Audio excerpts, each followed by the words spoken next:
Hey, what's up, my friend? So in today's episode, I want to talk about, why your winning rate is so low and what can you do about it. So first thing first is this, number one, you don't understand the natural behavior of the market. So here's the deal, right? Not all markets are created equal. For example, stock market, if you look through any long-term chart, for example, the US stock market, you know that it's in a long-term uptrend. Yes, we have pullback along the way, we have retracement, we have recessions, but in the grand scheme of things, in the long run, it's in an uptrend.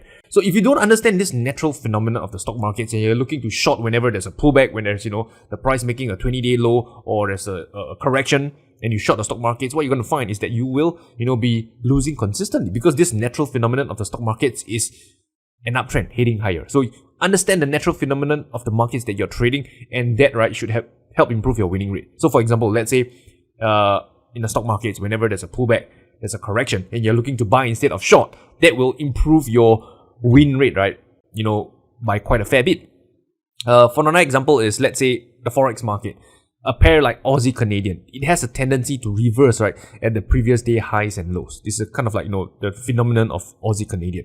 So if you are unaware of this and you're always looking to buy breakouts of the previous day high, selling breakdowns of the previous day low for Aussie Canadian, then what you're going to find is that your win rate, again, is going to be poor because you don't understand this natural phenomenon of the market. So it's important to understand, right, the behavior of the markets that you're trading. Is it more towards a momentum trending market, or is it more of a market that reverses every time at the previous day high or the previous week highs? Okay, so that's the first thing. Second thing is this.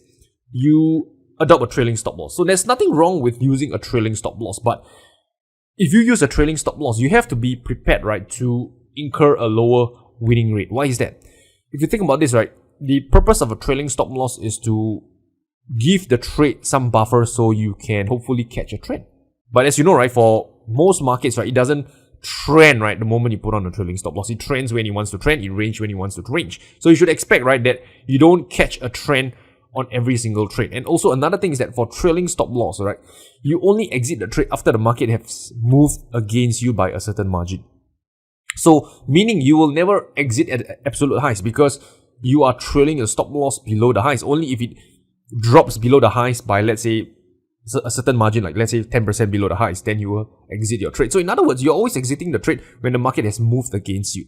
So by using a trailing stop loss technique, right, there's always a good chance where you have some open profits and then only to see the market erode it and hit your trailing stop loss, and you end up with a loser, watching a winner become a loser. So that, again, right, using a trailing stop loss, or rather trying to be a trend follower, you will no doubt have a lower winning rate as well. Okay. Third thing, your stop loss, right, is small relative to your target. So here's the deal. If you have like a 5 pip stop loss and let's say a 100 pip target, that's a very darn favorable risk to reward, risking like, $1 to make $20. But here's the deal. The downside to this is that you should expect to be wrong often, right? You will often see your 5 pip stop loss getting hit. And maybe sometimes if you got lucky, the market will eventually, go to your target and reach your 100 pips. So the nature is that if you have a tight stop loss relative to your target, you should also expect a very poor winning rate on your system. So what can you do, right, if you have, poor winning rate? So here are a few solutions for you. Number one, understand the natural behavior of the markets, right? So as mentioned earlier, if you understand the natural behavior of the markets, if you know that, let's say, for example, pound yen, every time it breaks up of the previous day high, it tends to follow through.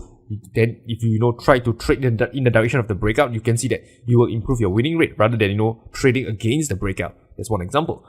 Another thing is to have reasonable target profit. So as mentioned, right, don't, have like, 10 pip stop loss and then like 200 pip target, because more often than not, your target is not going to be met. Yes, that potential risk to reward on the trade is phenomenal. It's fantastic, right? But what are the odds of rather the market reaching your target? That's the more important question. So have reasonable target, right?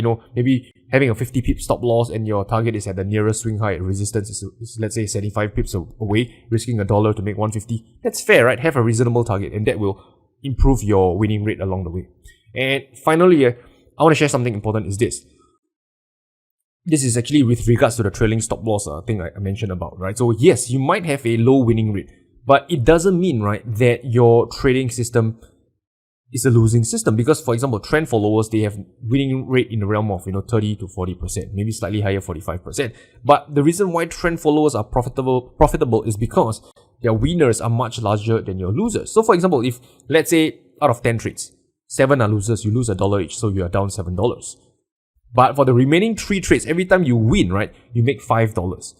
So you can see that 3 trades multiplied by 5, that's a gain of $15. Minus the $7 that you incur from your losses earlier, you're still up a net gain of $8. So the key thing is not really to focus on winning rate or to have a very high winning rate, but rather to strike a balance between your winning rate and your average gain to losses. That is really what matters as a trader. But I know this episode is talking about, helping you improve your winning rate, but the bigger picture here is really about your expectancy as a trader. Not just your winning rate, but rather your winning rate combined, right, with your average gain to loss, or rather your average risk to reward on the trade. I hope that makes sense. So with that said, let's do a quick recap. Number 1, understand the natural behavior of the markets to help you improve your winning rate. Number 2, if you are a trend follower, if you are trailing your stop loss on your trade, you should expect your winning rate to be lower.